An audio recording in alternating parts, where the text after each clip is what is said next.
যমুনা সেতুতে রেলপথ থাকলেও আর চলছে না ট্রেন, ফলে পরিত্যক্ত ও অবহেলায় পড়ে রয়েছে সেটি। এজন্য রেলপথটির অপসারণ চেয়ে সেতু বিভাগে পৃথক দুটি চিঠি দিয়েছে সিরাজগঞ্জ জেলা প্রশাসন ও যমুনা সেতু কর্তৃপক্ষ। সোমবার বিকেলে যমুনা সেতু সাইড অফিসের নির্বাহী প্রকৌশলী আহসানুল কবির পাভেল জাগো নিউজকে এই তথ্য নিশ্চিত করেছেন। তিনি জানান, সেতু বিভাগের নিয়ম অনুযায়ী এক লেন সড়কের মাপ সর্বনিম্ন 7.3 মিটার, অথচ এই সেতুর একটি লেনের মাপ 6.3 মিটার।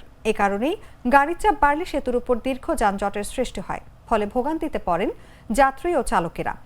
এদিকে পরিত্যক্ত এই রেলপথের প্রস্থ 3.5 মিটার। এটি অপসারণ করা হলে সেতুর লেন দুটি আরো প্রশস্ত করা সম্ভব হবে। এসব কারণে সম্প্রতি এই সংক্রান্ত একটি প্রস্তাবনা সেতু বিভাগে পাঠানো হয়েছে।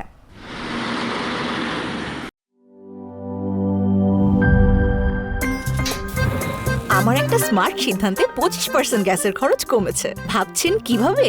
সাধারণ গ্যাস স্টোভ বদলে আমি এনেছি আরএফএল গ্যাস স্টোভ। এর সাইন্টিফিক নজল ও ব্রাস বার্নার ক্যাপ সমানভাবে তাপ ছড়িয়ে রান্না করে দ্রুত। তাই গ্যাসও বাঁচায় 25%, টাকাও বাঁচে 25%। আরএফএল গ্যাস স্টোভ নিরাপদ ও গ্যাস সাশ্রয়ী।